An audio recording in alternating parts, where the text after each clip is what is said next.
bạc. Em đừng cần những thứ cao xa, nếu sau này họ sẽ đi vội vàng. Anh vẫn chờ em dấu muôn màng, biết em thương người ấy đã rất nhiều. Anh hỏi lòng anh có bao nhiêu, trái tim em giờ đã quên nuông chiều. Xin đừng quên ta đã từng yêu.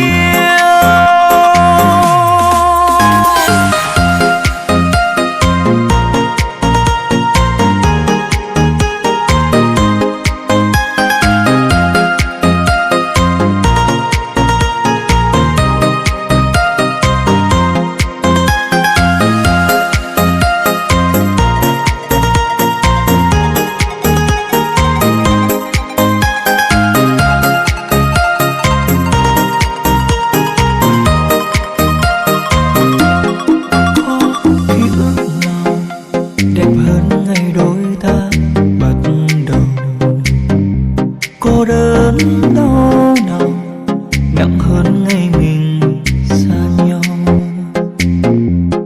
Có đôi mắt nào buồn hơn bờ mi em buồn sầu. Có đắng cay nào bằng em vội vàng qua mau.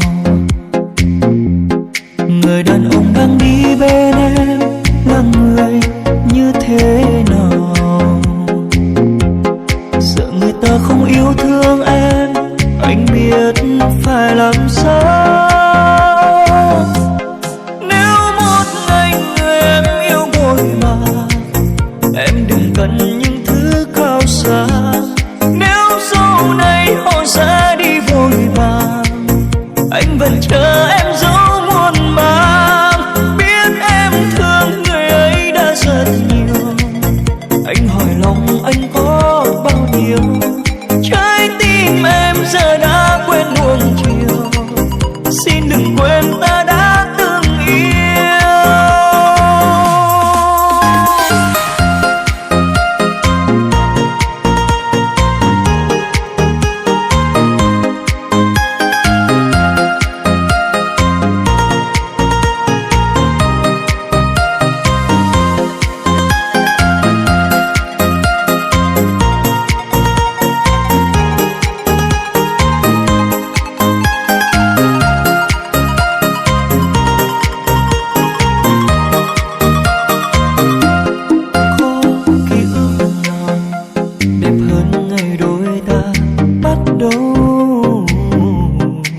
Cô đơn đau nào nặng hơn ngày mình xa nhau.